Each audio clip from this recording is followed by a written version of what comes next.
Right breaking news చూస్తున్నాం. తెలంగాణ రాష్ట్ర మాజీ మంత్రి మల్లారెడ్డి ఇంట్లో సోదాలు నిర్వహించారు ఐటీ అధికారులు. ఇంజనీరింగ్ మెడికల్ సీట్ల విషయంలో స్టూడెంట్స్ నుంచి భారీగా ఫీజులు వసూలు చేశారన్న ఆరోపణలున్న క్రమంలో మల్లారెడ్డి ఇంట్లో సోదాలు చేపట్టారు అధికారులు. స్టూడెంట్స్ నుంచి వసూలు చేసిన సొమ్మును ఆదాయ పన్నుల్లో చేర్చడంలో హెచ్చుతగ్గులు గుర్తించినట్లు ఐటీ అధికారులు తెలిపారు. మల్లారెడ్డి ఇంటితో పాటు ప్రీతిరెడ్డి, భద్రారెడ్డి ఇంట్లో కూడా సోదాలు నిర్వహించనున్నట్లు సమాచారం. అయితే దీనిపై ప్రీతిరెడ్డి స్పందించారు. తమ ఇంటిపై ఎన్ఫోర్స్మెంట్ డైరెక్టరేట్ ఆదాయపు పన్ను శాఖ సోదాలు జరగలేదని ఆమె స్పష్టం చేశారు. గతంలో ఒక ఈడీ కేసుకు సంబంధించి వరంగల్ పోలీసులు వెరిఫికేషన్ కోసం తమ నివాసానికి వచ్చారని, అంతకుమించి ఎలాంటి సోదాలు జరగలేదని స్పష్టం చేశారు. ఐటీ రేట్స్ లేవు, ఈడీ రేట్స్ లేవు, లేకపోతే నేను మీ ముందు నిలబడదని కాదు. సో ఇట్స్ నథింగ్, అట్లా ఏం లేదు. కానీ అప్పుడు ఈడీ రేట్ సంబంధించిన లోకల్ పోలీస్ స్టేషన్, మన వరంగల్ పోలీస్ స్టేషన్లో అప్పుడు ఒక అంటే ఎఫ్ఐఆర్ చేయడం జరిగింది. అది కూడా కాళోజీరావు యూనివర్సిటీ నుంచి. అందుకని ఆ పీజీ సీట్స్ కోసం వాళ్ళు వెరిఫికేషన్ కోసం వచ్చారు. ఆ పీజీ సీట్స్ 2022లో పోలీసు ఎఫ్ఐఆర్ చేశారు. ఇప్పుడు 2023లో మనకి ఈడీ రీడ్ అయింది. దానికి సంబంధించిన జస్ట్ ఫార్మాలిటీ అది ఒకటి, అంటే మీరు అపియరెన్స్కి రావాలని ఒక నోటీసు.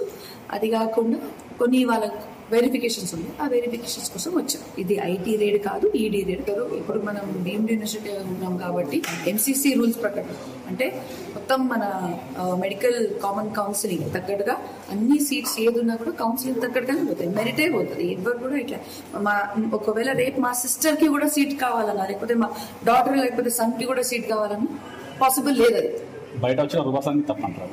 అఫ్ కోర్స్ ఎస్, ఎందుకంటే అందరూ అట్లనే వాళ్ళ మనసులో ఏమోసో అది ఆలోచించుకుంటారు వాళ్ళు. రూమర్స్ కి బేస్ ఉండాలి, బేస్లెస్ రూమర్స్ అందరూ ఉంటాయి. ఇప్పుడు డీమ్ అంటే మీరు తీసుకొచ్చా చేయొచ్చా అని కూడా అట్లా కాదు, ఎఫ్సీసీ ఉంటుంది. అని నేను చెప్పేది మీకు ప్రాపర్ స్టాట్యూటరీ బాడీస్ చెప్తున్నాను. నాకు వచ్చింది ఖయాల్కి వచ్చింది, మీ ఆన్సర్ చెప్పట్లే.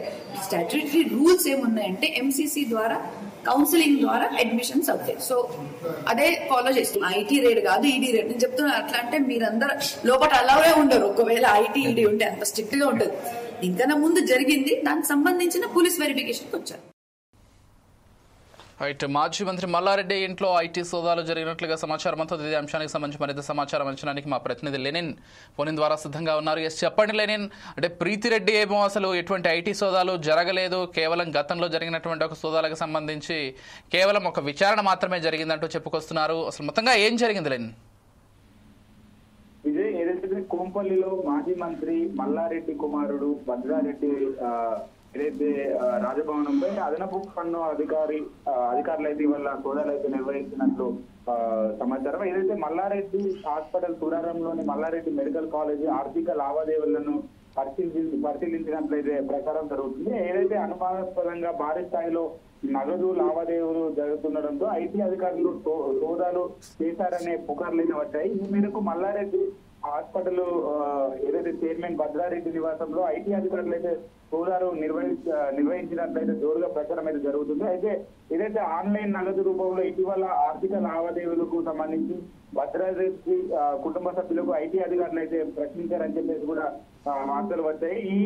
ఈ సోదాల్లో ఆ సంస్థలో పనిచేసే సిబ్బంది మొబైల్ ఫోన్లను స్వాధీనం చేసుకుని వారిని ఇంట్లోనే ఉండాలని చెప్పేసి సూచించినట్లయితే పుకార్లు అయితే ఏదైతే వచ్చాయి. అయితే కాగా గతంలోనూ ఐటీ ఈడీ అధికారులు మల్లారెడ్డి కుటుంబానికి సంబంధించిన ఆస్తులపై సోదాలు నిర్వహించి లెక్కల్లో చూపామని చెప్పేసి కూడా నగదును స్వాధీనం చేసుకున్నారని చెప్పేసి కూడా ఏదైతే వాదంతులు అయితే వ్యాపించాయి. అయితే ముఖ్యంగా 2 రోజుల క్రితం భద్రారెడ్డి భార్య ప్రీతిరెడ్డి హైదరాబాద్ లో బీజేపీ నాయకులకు కలిశారు. అయితే బోనాల ఉత్సవాల సందర్భంగా ఆమె సహచరులు బీజేపీ నాయకులు చిత్రీకరించిన బ్యానర్లు కూడా ఏర్పాటు చేశారు. అయితే బీజేపీ నేతల్ని ప్రీతిరెడ్డి కలిసిన క్రమంలో ఐటీ సోదాలు అని వాదంతులు వ్యాపించడం చర్చనీయాంశంగా అయితే మారింది. మల్లారెడ్డి సంస్థలపై ఐటీ సోదాలు జరిగాయని చెప్పేసి కూడా ప్రచారం జరగడం పైన ఆయన కోడలు ప్రీతిరెడ్డి అయితే క్లారిటీ ఇచ్చారు. ఏదైతే కాళోజీ యూనివర్సిటీ ఇచ్చిన ఫిర్యాదులు వరంగల్ పోలీసులు ఇక్కడికైతే వచ్చారని చెప్పేసి ప్రీతిరెడ్డి అయితే తెలిపారు. అయితే ఏదైతే మల్లారెడ్డి కోడలు స్పందిస్తూ ఏదైతే మల్లారెడ్డి సంస్థలపై ఐటీ సోదాలు జరిగాయని ప్రచారం జరగడంపై మల్లారెడ్డి కోడలు అయితే ప్రీతిరెడ్డి అయితే స్పందించారు. ఐటీ అధికారులు తమ ఇళ్లపై సోదాలు చేస్తున్నారనే విషయం వాస్తవం లేదని చెప్పేసి కూడా చెప్పుకొచ్చారు. ఏదైతే 2022 పీజీ సీట్ల విషయంలో కాలేజీ యూనివర్సిటీ ఇచ్చిన ఫిర్యాదుతో వరంగల్ పోలీసులు ఇక్కడికి వచ్చారని చెప్పేసి కూడా వారైతే తెలిపారు. అయితే పోలీసుల దర్యాప్తులో భాగంగా నోటీసులు అందజేశామని చెప్పేసి కూడా తెలపడం జరిగింది. అయితే ఏదైతే ఉదయం 6 గంటలకు అధికారులు రావడంతో ఐటీ అధికారులు కొందరు ప్రచారం చేస్తున్నారని చెప్పేసి కూడా ఇందులో వాస్తవం లేదని చెప్పేసి కూడా మల్లారెడ్డి కోర్టులు అయితే పీసీ రెడ్డి అయితే పేర్కొన్నారు. Right, thank you Lenin.